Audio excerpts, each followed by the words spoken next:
Hello, everyone. Yet another conversation about transformation, which I'm super, super excited about. So today we'll be with Ebonie Allard, and we'll just give her a couple minutes to get jumped on here so that I can add her in. Just take a second to share this to my personal page so all my peoples can see it. Yay! I'm loving these conversations so much, and so many amazing people out there, both having the conversations with me in these lives, but also showing up in the comments and watching and interacting. And I just think it's so important for us to be talking. Hey Pam, there's Ebonie. Let's get you added in.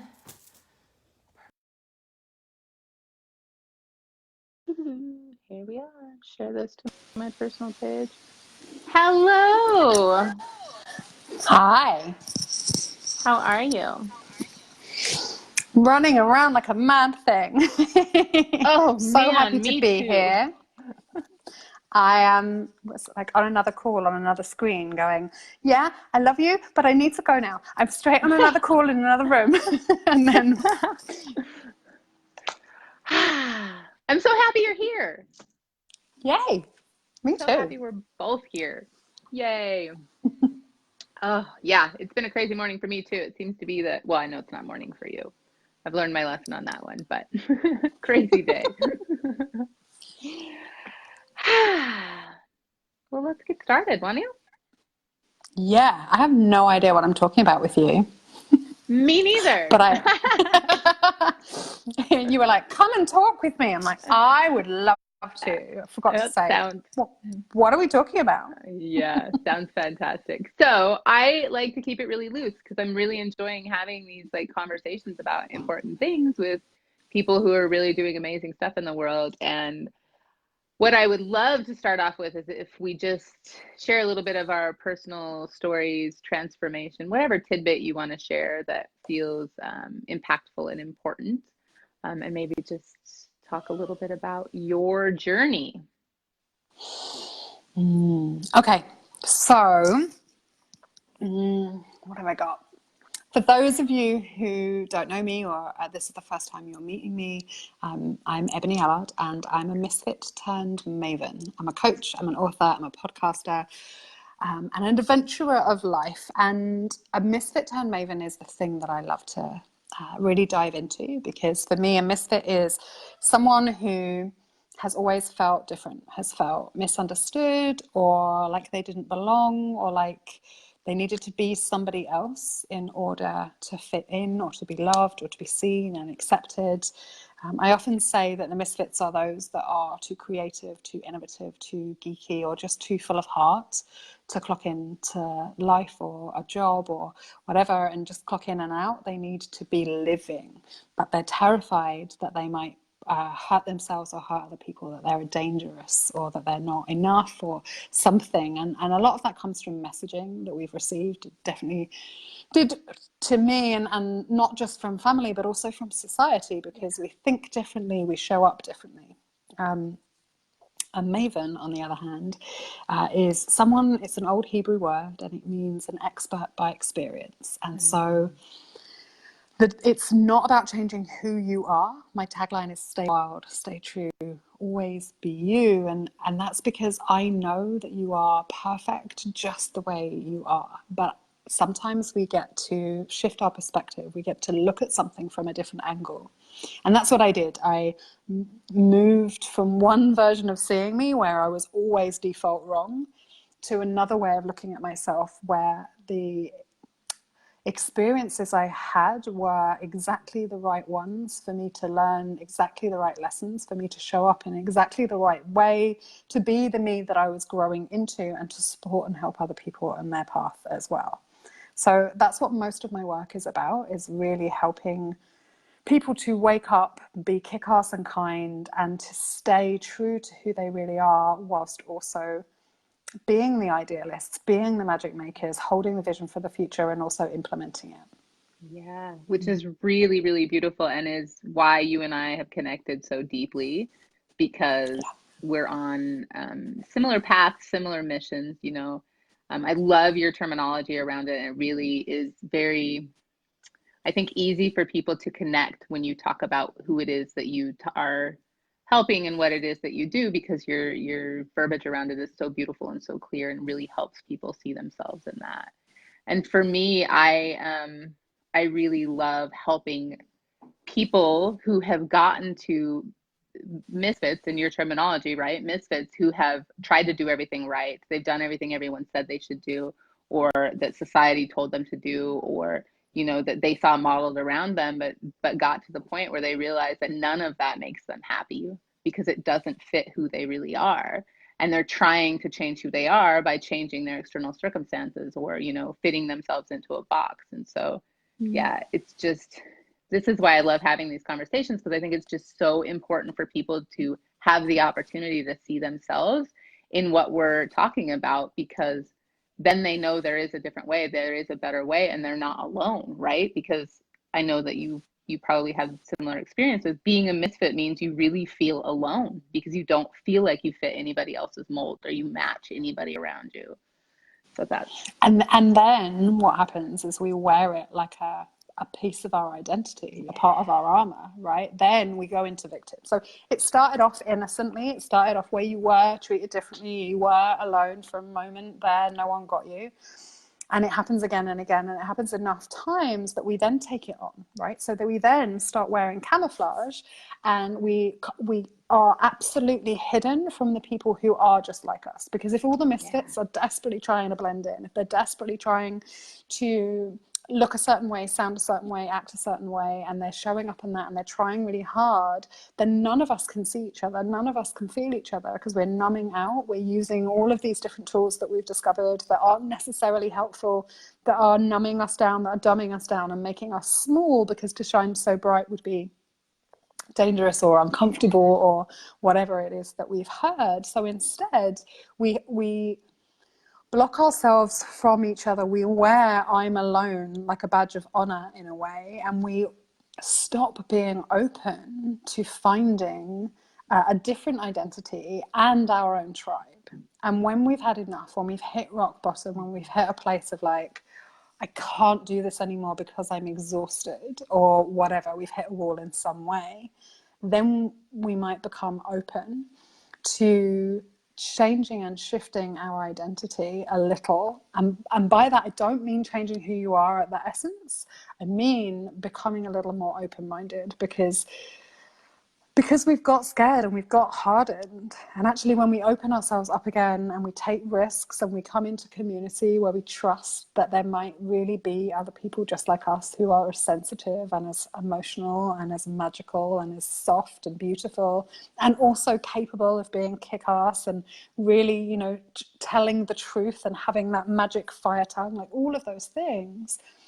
When we truly believe that there might be other people like us, and we take our camouflage off and we show ourselves to the world, then like unto itself is drawn, and we suddenly find ourselves in this incredible tribe where people like you and I get to hang out, and they're like, oh my God, you're dressed like me. Yeah. And, I never really thought about it that way, but it really is what you're saying. Like, we're all running around in this camouflage and you're blocking it because you're scared, or because we're convinced that we really are the only person like us. We're hiding that and trying to pretend that we're something else. And it does keep you from finding your tribe. And it does keep you from realizing that there are so many other people out there who would see you for who you really are and love that version of you and help you to understand like the gifts that you have to bring into this world.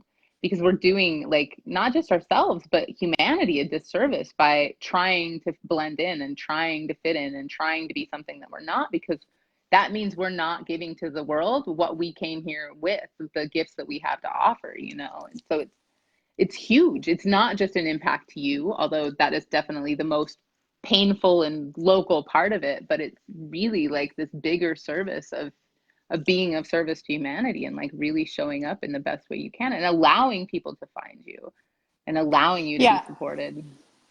I like to tell my people that they're being selfish Yeah. because it triggers them, because we're like, but I am the most generous human you've ever met. I'm not selfish. I'm like, you are.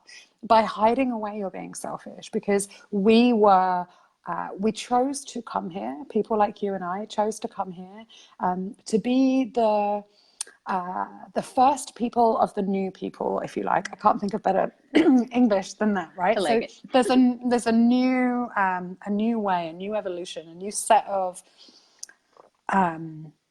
DNA, a new set of type of humans, a new evolution, if you like, coming through right now. And we were actually sent, and we chose to be the leaders in that. We chose to be the first ones that came and like tested out, like, is it safe, and found each other and like set up safe spaces and did all those things. And the whole of the rest of the world will follow suit, right? Like the patriarchy, the kind of old systems, the old ways, the schools, the education systems, the buildings, the governments, all of that stuff is starting to crumble. And our job here is to support all of the next generations coming through, to be a bridge between the old and the new, because we were here with analog. You and I like know what a tape was. We used to record things on there, and like we've existed across both digital and analog like generations, and it is our job and our responsibility to show up and to say, look, there's another way, and to kind of interpret between these two different worlds until they're so enmeshed in one another that we all find ourselves like getting along and living our true selves. And that's a huge responsibility. But the thing is, you don't need to do it on your own. And like, it's a huge responsibility if it's just you and you're like, I'm all alone and I've got this big thing to do and oh my God. But as soon as you find everyone and you know in your heart that it gets to be fun and you get to enjoy it and you get to do it together, then it no longer becomes this weighty responsibility, but in fact, a really fun mission. Yeah.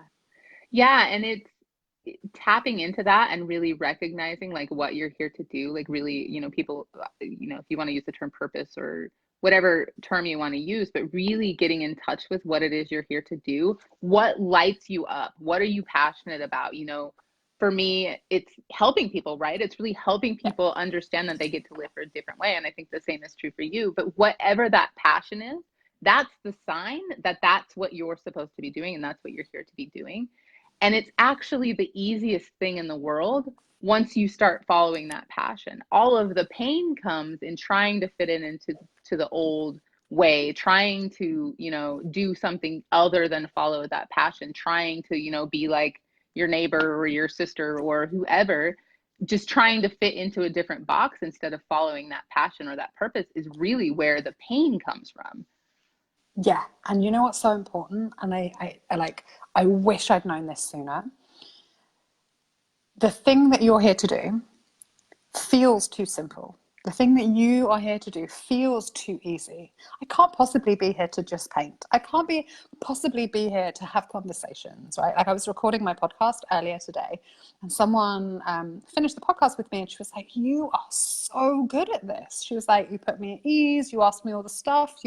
We went around all the different places. The 20 minutes went so fast. Like, you're so good at this. And I was like, I am. But at school, I was told to stop, to shut up and stop talking, and that I was a chatterbox and I was this and that and the other thing. Like, I'm a coach now. Like, I'm a coach and a podcast host. I literally get paid to have conversations, but that is too simple. That is too easy. And because we've spent our whole life trying to be something we're not, we're used to it being hard. And so the first thing that you have to do in order to live the life of your dreams is release yourself from the idea or the addiction of it being difficult and it being hard. It doesn't have to be. Yeah. I just want to take a second to really recognize what you said, because I think that is a big key to people during their journeys to really thinking what they have to offer is too simple, right? Like, and the fact that we get told as children, those things that we're so good at, right? Oftentimes get called out as a problem, right? Like with the conversations, with the talking. Well, you need to be quiet because you're in school. You need to sit down and be quiet. Or you're drawing all the time. Why are you always doodling all over your homework? Pay attention. You've got to, you have to do math or whatever. Like we get taught that is something negative about us when oftentimes that is exactly the thing we're here to do. And that's why you're constantly doing it because it feels good, because it's easy, because that is what you're supposed to be here doing. And so just really like helping people recognize, like, if you're not sure what your purpose is and you're watching this video and you're like, yeah, that all sounds great, but I have no idea, which is where I was a year ago. Like I had no idea. Really just taking that opportunity to say, you know, what are the things I'm good at, or what am I passionate about? Or if you don't know, go out and try things, right? Like go paint or go volunteer somewhere or go drive a different way on your way to work or whatever. Like just try new things until you start to see like where you start to light up, or where you know, things you're really good at, because that's how. It's not like one day I woke up and was like, I know what I'm going to do. I know exactly what I'm here to do and I'm going to do it and here's the path, right? And it didn't happen that way for you either. So just giving yourself space to like try new things and experience new things and see what comes up for you and what really lights you up. It's so important. And here's the other thing about people like us. We want to get it right the first time. That is true. Because we're both perfectionists and lazy. And I mean this in the nicest possible way, right? Like we got good at some stuff. And like we got good at some stuff that was difficult for us, and now we're just doing that because we can do it right each time, and we like, I've learned it, I've got it down pat. I don't enjoy it, it doesn't light me up, but I know how to do it. It's safe, right? And we, again, this is this other thing that we're really, really addicted to, and that is getting it right first time, being good. I hate being terrible at stuff. Like I really, really hate being terrible at stuff. But in order to find my magic, in order to like really tap into my joy and my ease and my flow and my abundance in all ways, I had to get comfortable with being uncomfortable. I had to get comfortable with failing on purpose sometimes. I have a friend, Jacob Sokol, he's a coach, and he plays a game called the no game, where you on purpose go out and collect no's, and he does it in a community. So he does a group, you all start the challenge on the same day, and you have to go out and ask for stuff in order to get a no, and then come and report back how many no's you got that day, and you win a prize for being the person with the most no's. And he encourages you to do things like ask the barista if you can have your coffee for free, or like ask someone if you can sit in their seat, or like ask someone for their number, or whatever it is, like, right? And it's such a good exercise because it changes our brain and our thought process around asking and around getting a no. Yeah, because it takes the fear out, right? Because now you're aiming for the no. That's brilliant. I kind of want to go do that now. I will send you the link afterwards if you want to put it. I don't know if he's doing it this year, but it's something he used to do quite frequently. And I want to steal it off him, but I'm sure we could always do our own no challenge. Yeah. But I'll send you his info so that you can have a look at it. I think that's so brilliant. And it just highlights, right? Like how powerful it is to change our thought pattern around something, right? It's something as simple as is asking for something, because when you go ask for something, oftentimes we're in that space of like contraction and fear, right? Like, oh my gosh, what if they say no? Well, what if they do? What if you get a prize for people saying no? Like that totally changes your dynamic. Yeah. Particularly, like, this is one of the other things that I share with my clients all the time. Like, how can you change the rules to be more successful now? Yeah. As rebels and mavericks and misfits, we are actually the most compliant people you'll ever meet. We put ourselves in boxes endlessly, and we really like rules because we're control freaks, and we like to know, we like structure, we like to know how everything is, we like to know when it's going to happen when. But you could just change the rules now. Change the rules so that you become more successful now, right? And for years I did this. For years I pushed the goalposts over and over and over again. I'll be successful when I've lost this much weight. I'll be successful when I have this much money in my bank account. But before I've even got there, I'll change it and negate that one completely. And I then made it more and more and more. And I never took the time just to be in success, just to be enough. And so how can you change the rules to be more successful now? How can you reword it so that you're like, when I have a day where I ticked 3 things off my list, I have to celebrate because I'm awesome. Like, just change the rules and then see what happens. Yeah, and the celebration factor is big, right? Because like you said, we just continue to like go and go and go and don't stop to really celebrate like what what is going on in our life. And not even accomplishments, although accomplishments are great too, but just celebrate the fact that you're an amazing human being and look what you've done. Like just take a minute and really like, and I don't care how you celebrate, like I think a lot of times people equate celebration with spending money, which is fine. Like if you want to go out and get a massage or you want to, you know, like I'm totally into that stuff too. But it could be as simple as like dancing around your house, like super excited because you remember to take your dog out for a walk or, you know, whatever it is.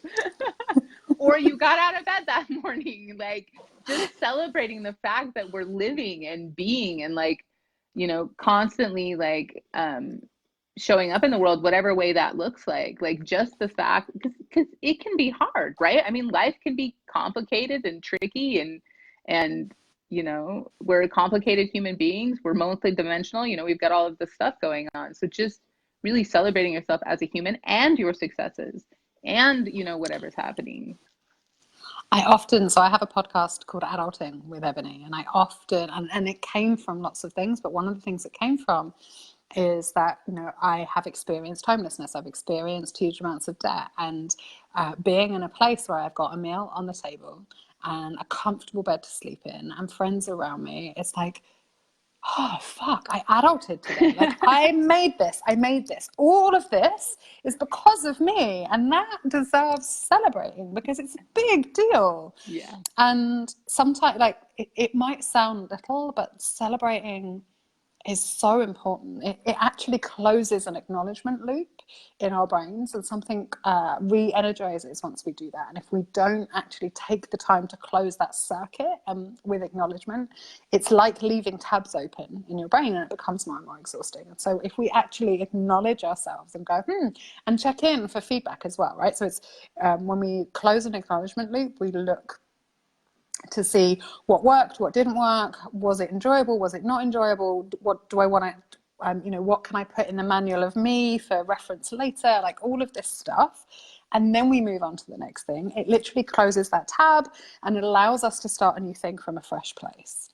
Yeah, that's really beautiful. And I think the other thing that it allows us to do is really to like, what is the point of creating a life, even a beautiful, magnificent life that you love, if you're never stopping to appreciate what you created, right? And so there's something missing in the heart when you don't stop to say, oh yeah, like I appreciate everything that's around me in this beautiful life that I have, or I appreciate, you know, the way I feel today. You know, I'm super grateful celebrating this amazing thing. Like you can create anything you want, but if you're not celebrating the fact that you've done it, and you're just moving on to the next thing, you've kind of missed the point of being here, right? Like the point is to feel good. Yeah, and so then we're back at this place of like motivation, right? Which, and it's a wonderful loop. Like, what is important to you? So, you know, a lot of the work that I do is based on values. I have something called the value filter, which helps us in any given moment to come back to like, what is the reason? Like, what am I doing this for? Why am I expending this energy? Why am I using this time? We've got a finite resource of both of those things.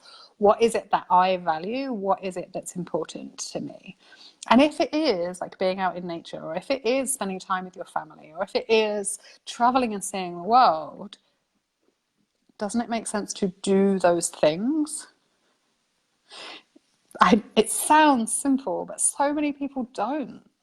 Yeah, because I'll do that when I have more money, or I'll do that when I have more time, or I'll do that, you know, when I feel better, or when my kids don't need 400 things a day. And I'm not saying don't take care of your kids. I'm just saying don't put yourself aside, you know, while you do all of these other things, and don't do the things that make you happy, because what you get out of doing those things is so much more powerful than what you give to get them. And by filling yourself up by doing the things that are valuable to you, you get to show up in the world and you know, be the best version of you and really like have a positive impact. So you'll be better at your job, you'll be better in your relationship, you'll be better, you know, interacting with the barista who's going to give you a free coffee because you asked her to.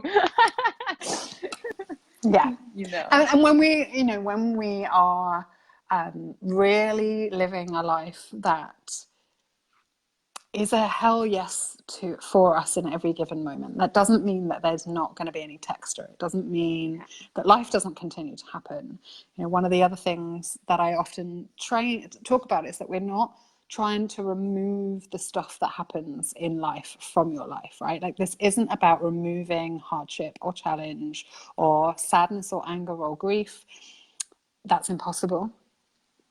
This is about training for those things and becoming a resilience ninja, so that when shit happens, because it will, you're ready for it and it doesn't knock you over, right? Like, you wobble, but you don't fall down. Yeah. And it's so important, because when you're full of joy, when you know that life is blissful, when you know that truly everything is happening for you, not to you, then you can bounce back, because you're like, oh, this is temporary, and things will return to a place of happiness.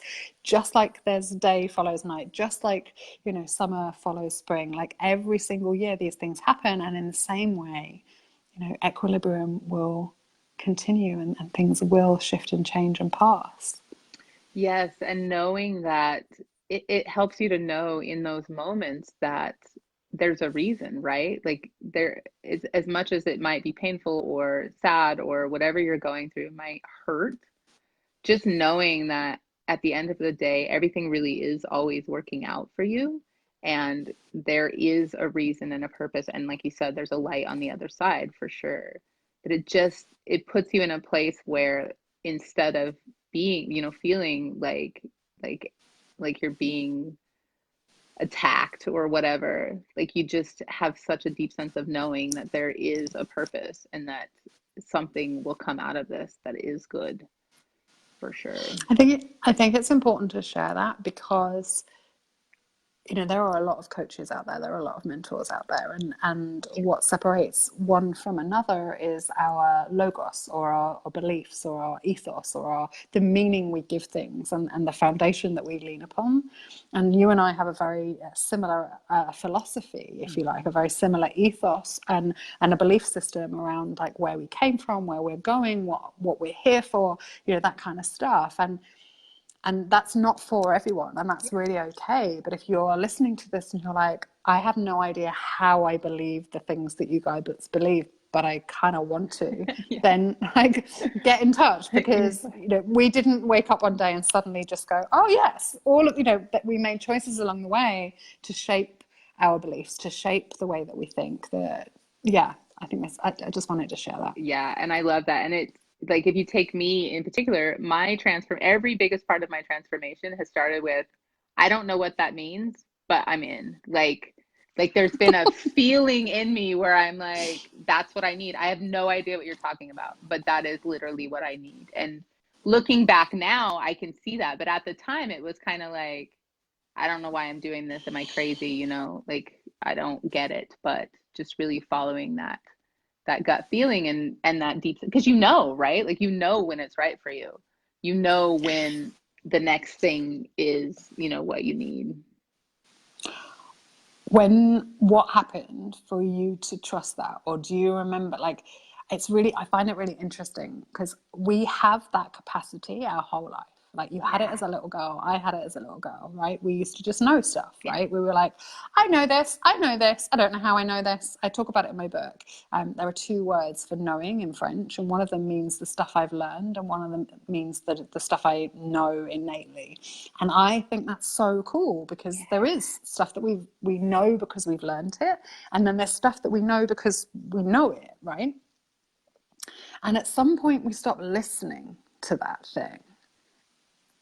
And I'd love to know for you, what gave you access to that knowing again, or how did you get that communication or the trust back? Yeah, a couple of things. First, I wanted to say, I think the knowing that we learn oftentimes overlays the knowing that we just know, right? Like, we're taught to believe something different and stop listening to that voice. And so I think that's where it goes south, in terms of listening to that. For me, the the catalyst really was like feeling the catalyst was feeling like I couldn't live my life anymore. Like I was out of choices. I wasn't out of choices, but I decided that I was going to figure out how to live, and I got really comfortable with the idea that that was probably going to be super uncomfortable, because it was going to mean I was going to have to do things that I wasn't used to doing, that I didn't know how to do, that I was going to have to be open to things that I couldn't control, right? Because back to the control freak, like I was, God forbid. yeah. What do you mean I'm going to have to release control? And part of that was getting in touch with who I really was on the inside, because for me, I was looking around going, I did all the right things. I have all the pieces in the right places, and something's still missing. And so I don't remember it being a conscious decision to start listening to my intuition. Like if you had said intuition to me, I'd have been like, I don't know what you're talking about. Go away. You're too, whatever. But just really being present when I was looking for the things that were going to help me live my life. And so really just being present if a book came across my path, and just being like really present with the idea of, is that something for me? Is this the thing I need? And I think, like if you take the time to be still and you really ask yourself that question, you will get an instant gut reaction that is the right answer. And I couldn't have put it in words for you like that 5 or 6 years ago. But now looking back, that's exactly what it is. Just giving yourself those moments to be present and really ask yourself the question and listen to that response, because that quiet voice, that gut response is the guidance, right? What's interesting about that for me is that you're talking about your gut response and your gut reaction. And so I'm a multiple brain integration technique coach, which means I coach and listen for the language from your head, your heart, and your gut. And your gut is responsible for your identity. And what's really interesting about that is that the piece that was missing for you is that you weren't you. Yeah. Right? Like it was an identity shift that got to happen in order for you to come home to yourself.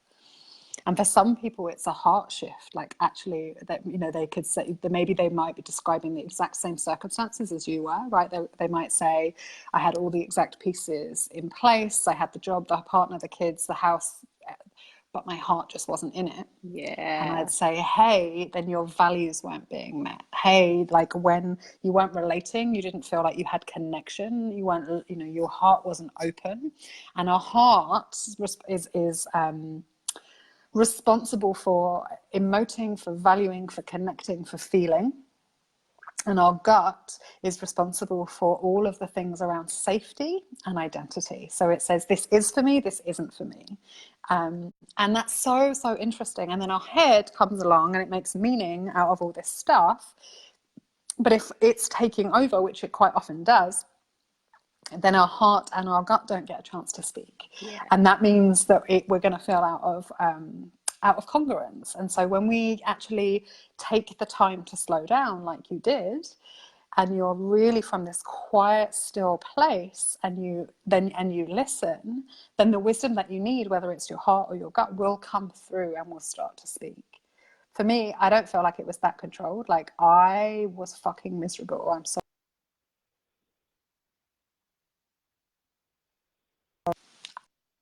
Am I back? You This are is back. what happens. I swore and my phone rang at the same time, which cut me off. You are naughty, you mustn't swear. You got please. So for me, I didn't on purpose take the time to listen. I was in a suicidal place. Like everything around me fell apart, right? Like everything fell apart. And I felt like it was personal, pervasive, and permanent. And when you're in that place, when the 3 Ps happen, suicide is a logical, rational, emotional, like it feels like the only option. Now, obviously it isn't. Obviously there are always options available to us. But when we're standing in a corner looking at a wall, we can't see them. And Yeah. so very often it takes something big to turn us around so that we literally feel turned around, and then we're like, oh, I can see things differently. Yeah. And for me, it was like smacking against a wall, feeling completely turned around, looking up and being like, I don't recognize any of this. And I can't move because I'm in such pain right now and everything is broken. I guess I'll have to listen then. And I often say, like, it doesn't need to be that dramatic. There is absolutely no reason for you to end up in that place. I'm just one of the most, or I was one of the most stubborn people I know. And for me, the only way I was going to listen is if I was smacked around the face and crumpled on the floor. Yeah. Yeah. And you're right, there are always options, but I understand that feeling. Like it was similar for me, the way I felt on the inside, which brought me to the choice of I want to live. Like I want to live because I did have a family that I adored, you know. There's no way I was gonna leave my kids behind. Like I want to live and I have no idea what that looks like, you know. But figuring it out and really just giving yourself the space to figure that out, even after you get smacked in the face, right? Like Yeah, the just best thing. So for those who don't know my story, what I did was sell my car, the car that I'd been living in, and got a one-way ticket to Bali, and literally bought myself some time and some space where no one knew me, where it was like warm and comfortable and light and friendly, like the kindest, most generous place on earth I could possibly be. And I got there and I was like, oh yeah, I'm saved. This place is going to save me. And within 6 weeks, because I'm me and I wasn't paying attention still, I recreated my whole life. So I suddenly found like 6 entrepreneurs I was a virtual assistant at the time. And I found 6 entrepreneurs who all needed help running their retreats and setting up their social media and running errands and buying Christmas presents and all this stuff. And I did it.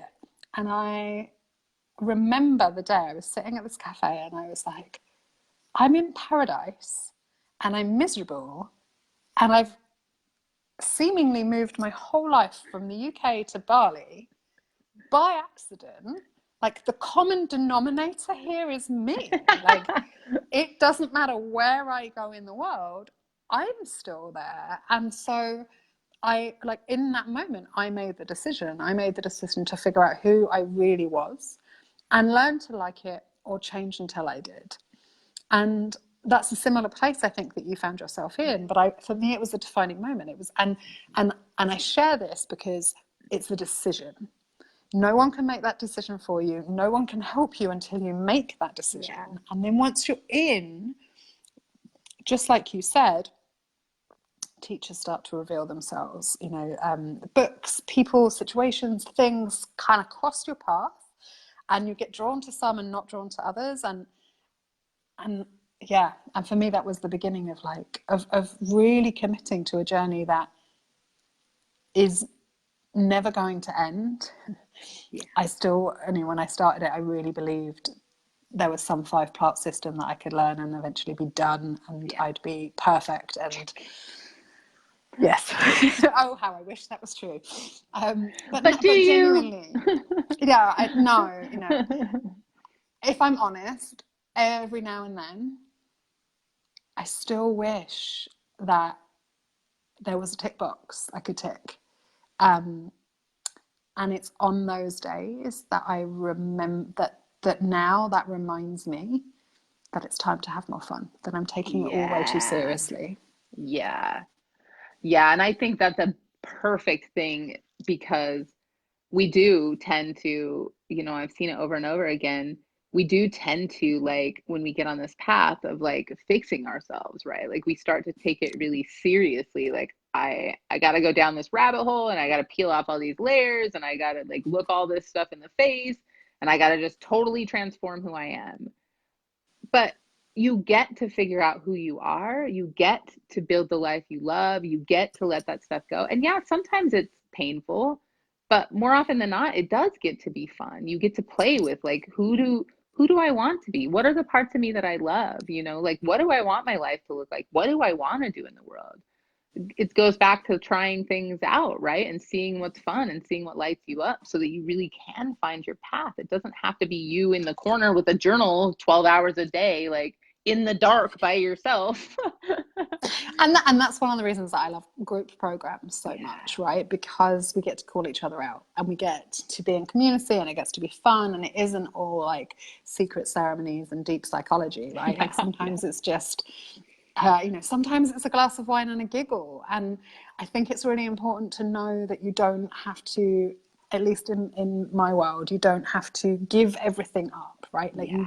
some people, like alcohol doesn't work for. Some people eating certain things doesn't work for. Some people, like, they need to exercise, like whatever it is. We're all human and we all have unique bodies and unique systems, and the more that we get to know ourselves, the more that we can be in balance and be in tune and enjoy being a spiritual being having a human experience. Yes. And really getting in touch with what it is that works for you, right? Because you're right. It's not prescriptive. It's not one thing. And what works for someone may not work for someone else. And just allowing yourself that space. Yeah, and what worked for me in my 20s doesn't work for me in my 30s, doesn't Yeah. work for me, like, and so even if you do figure it out, the wonderful thing is everything then changes, Yes, right? it gets to Because the change. only You get to constant, evolve, whether you want to yeah, or not. yeah, the only constant is change. So you can Yeah. embrace it in the same way as, like, we don't look at gravity and go, it's really annoying, I wish gravity didn't exist, but we do it with change, right? Yeah, we really do. We really do. And it is, I mean, I understand why people can let it get heavy, right? Like it is important and it is. I even catch myself sometimes when I'm talking because I'm so passionate about what I have to say and what I have to share with the world that I even catch myself like getting fired up. And someone today was telling me they watched a video I just posted on Instagram a little while ago where I was talking about purpose and I was so passionate about it. She's like, "You're yelling at us." I'm like, "Oh, sorry."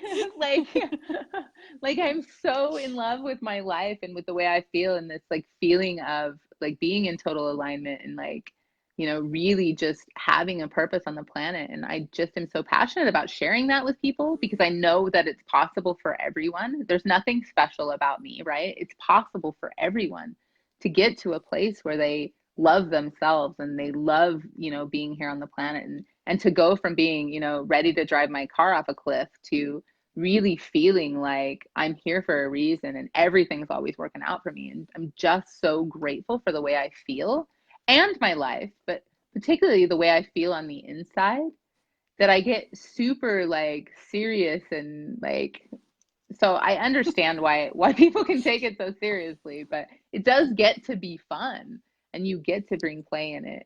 And group coaching is a really good way to do that because yeah, you get the energy around, a group of people. And if your leader um, really takes the element of play into that and really helps you keep that light and fun and not super dark and dense, it's really a beautiful way to create that container to allow people to grow without it being so painful. Yeah.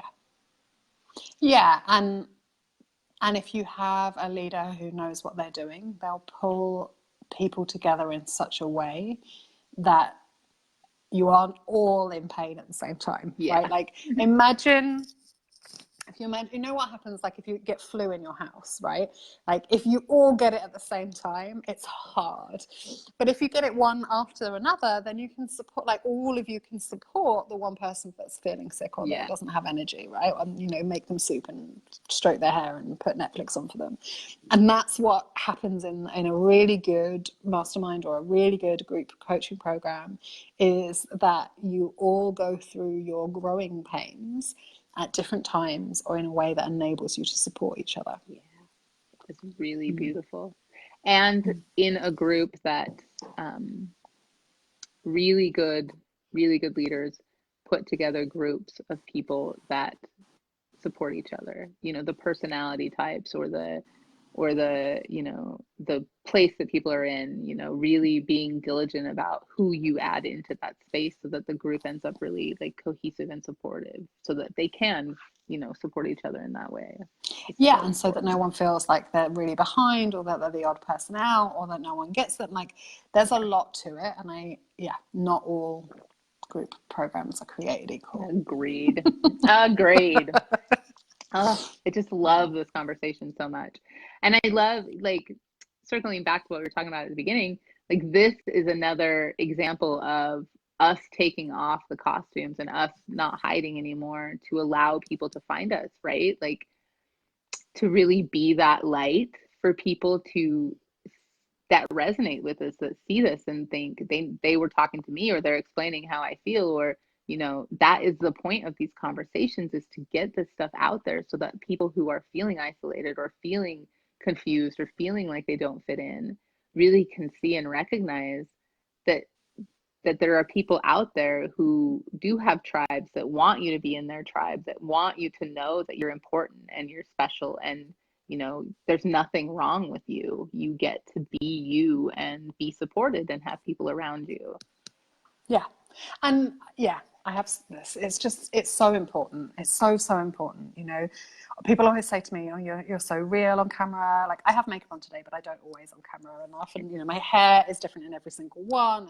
And, there's always these different things that are going on in my life. And I did a live on Instagram today from the top of the hill when I was walking the dog, and I was so out of breath. And people always say to me, oh, it's easy for you. You love doing stuff like that. And I'm like, no.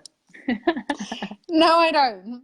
I do it because it is so important to me that you get to see what it's like to have realness and authenticity, like real integrity, real authenticity modeled for you, because not everyone does it. There's a lot of kind of people who say they're doing it and who model marketing vulnerability. And then there's people like us who really are willing just to show you who we are from a place of desiring to connect, and from a place of having done the work so that we have the capacity to connect. And I think it's really important just to share that, because I didn't wake up, one day after, the bit of story that I've shared, the next day I didn't wake up and go, oh yeah, I'm going to go on Instagram every single day and I'm going to do lives and I'm not going to think about it. Like, I'm just going to show up and see what happens. It didn't happen like that at all, right? Like, it's baby step after baby step after baby step. And sometimes I get people watching this and go, like, their egos will find any reason why it's easy for us and it's more difficult for you. And like, I really want to say no.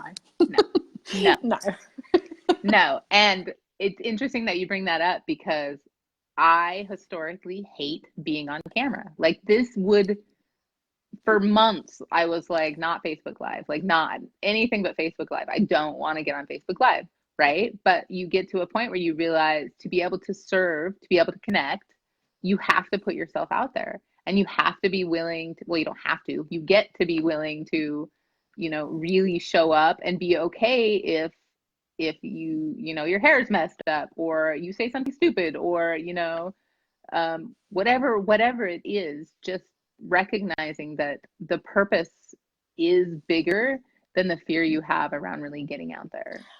Yeah, and when you find the right people, you've got each other's back. Yeah. Right? So this couldn't possibly be scary because I'm doing it with you. Yeah, exactly. And so, like, earlier today, I did a Facebook Live with Bryony, who is a mutual friend of both of us. And she's got a course on at the moment that I'm helping her launch. And so we were talking, and I did it on, like, we had so many technology fails, like everything, like this went wrong. And old me would have been like, it's not supposed to happen. I'm not going to do it. Let's just do it another day. I can't. It's too, like, I'd totally be ready to shut it down instantly.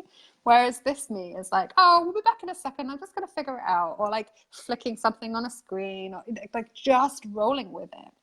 And I get that from the outside, that looks like confidence. Oh my God, how did she get so confident? And I didn't. I just got out my own way. I just stopped caring so much around it being perfect. And trust me when I tell you that I couldn't fill up gas without it reaching a 0 or a 5. Like I couldn't, like think I had to turn switches on and off. I had to, like everything. I have changed so much. Let's celebrate that. Yay! So much more time for other things. Yeah, for play. Yeah. Yeah. And it's not, for me, it really was the realization that none of that stuff is important, right? Like it doesn't matter if you have to flick something on the screen to go fix something because your Wi-Fi is not working right. Nobody cares. They care about what you have to say, right? They care about the message that you're sharing. They care about the fact that you cared enough to show up, even when Yeah. everything was impossible and making it difficult for you, right? Yeah. Yeah. And the right people will be on the right wavelength to hear it, right? Like I used to feel like I'm going to get loads of haters. People aren't going to like it. Then why would they stick around? I'm umming and ahhing and it's not perfect. They're going to leave. Like maybe I was that person, right? Maybe I left. And that just tells me that it isn't the right frequency or it wasn't the right transmission at that moment in time for me. And so if you're watching this, if you're still here, if you've been through all of this with us, I'm like, this is for you, right? This is meant for you. And we've let go of the idea of it needing to be for everyone because it isn't. It isn't. Nope, it isn't. But it may be for you. And if it's one person out there that gets something out of this conversation, that gets something out of us sharing, that gets something out of our message, then it was worth it showing up today. I mean, it would have been worth it anyway, because this is an amazing conversation between two friends, but it's even more worth it if even one person gets something out of this, you know?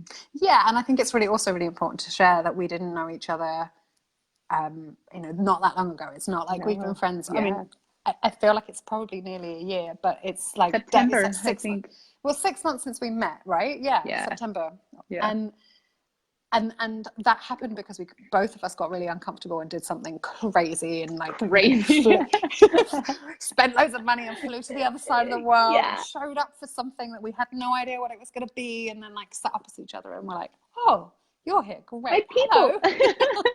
She's my people. Yeah. So it takes a risk. Yeah, it does. It does take a risk, and it takes, because that risk comes from being out of your comfort zone, right? Letting go of control and trusting that voice is guiding you in the right place, and that, you're meant to be doing something, or you're meant to be somewhere, or you're meant to be, calling someone, or whatever it is. Just really trusting yourself to go out of your comfort zone and try new things, for sure. Yeah. So important. So I have loved this conversation so much. If you were going to leave someone with one tip or one thing you did that made a big difference in your life, I think we've dropped a lot of those bombs in this conversation, but if there's one biggie you want to share with someone.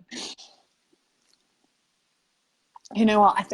I've said it already, but I'm going to reiterate it because it's the most important thing as far as I'm concerned. Make a decision to figure out who you really are and learn to like it or change until you do. And you can thank me later. Yeah. I was actually going to go with a different one, but I got to say, like, that is the catalyst to transformation, right? That is the catalyst to really getting to the place where you feel good in yourself and in your body, and you're doing what it starts with a decision, right? Like if you don't make that decision, you can't do any of the other things because you'll be dabbling and you'll fall back straight away. So it needs to be a decision. It's funny, I haven't dug these out for such a long time. I used to say two things. One, you don't try and eat watermelon, because if you try and eat watermelon, you'll end up with watermelon like all over your face, all down your front, all over everything. Like you pick it up and you go for it, right? Like I'm eating you. And same with crossing the road. You don't try and cross the road because you'll get run over, right? You decide, I'm going to cross this road, and you do it. And yet when it comes to personal development or a change that people want to make in their lives, they dabble and they try. Like it's not enough. You need to decide. Yeah. And you need to decide in a very specific way. Like when we say decide, you need to decide in a way that you have really you're committed to that decision, because it won't always be easy, and finding your path isn't always, super like, oh, look, there's the yellow brick road and that's the way I'm supposed to go, right? Like there are times when it's hard, there are times when it doesn't feel good, and just knowing that you've made that decision and that you're committed to that will be what leads you down the path to really And there is no going back. Like imagine the road that you're crossing is a freeway, and imagine there are cars coming at you, right? Like it is not always a joyful experience to be running across a freeway with cars coming at you. Yeah. But on the other side is like freedom. Yeah. You can like it forever and ever, and it's worth it. Like it's totally worth it. Yeah. Yeah. Best decision of my life. Right. Like, hands down the best decision of my life. I wouldn't go back if you gave me the kind of money that I thought I wanted then. No. No. Which is hilarious because, yeah, that can definitely be a catalyst, is money, right? Which I like money, don't get me wrong. I'm not saying there's anything wrong with money, but money doesn't do any good if you don't feel like you, right? Yeah. Yeah. Having, if money on its own were the fixer of problems, we wouldn't have people like Robin Williams, committing suicide, because they haven't found peace internally. It's not enough on its own. It's an amplifier. Money will amplify whatever you have. And so if you have generosity, compassion, and self-love, you're going to send that out into the world and bring more of it to you. Yeah. Anyway, we could go on and on and on. I have a dog who really wants to go for a walk. So yes, I love it. So if people wanted to get in touch with you or had any questions, how's the best way? Please do. Yeah. Facebook or Instagram, Ebonie Allard, and my Facebook page is Ebonie Allard Official. You can follow me, just Ebonie Allard, or come find me on Instagram. And Ebonie is with an IE, so it's EBONIE, and Allard is ALLARD. Thanks. I love it. Yes. And so if you're watching the replay and you have any questions, feel free to leave comments. Tag me. Absolutely. Tag us in them and we'll definitely answer any questions you've got. Thank you so much, Ed, for all you've shared. Love and light to you both. So much love and light to you too. If you are watching this and you want to connect with one of the best long distance healers you'll ever meet, go and check out Bondi. She mended my back in the middle of the night while she was on the other side of the world, and it's just incredible. She's really, really incredible. Yay. Yeah. So she's also here in the comments. So if you're looking for Bondi, you can find her on Facebook. Yay. Thank you so much. I love you so much. And everyone watching, have a beautiful day. Bye. Bye.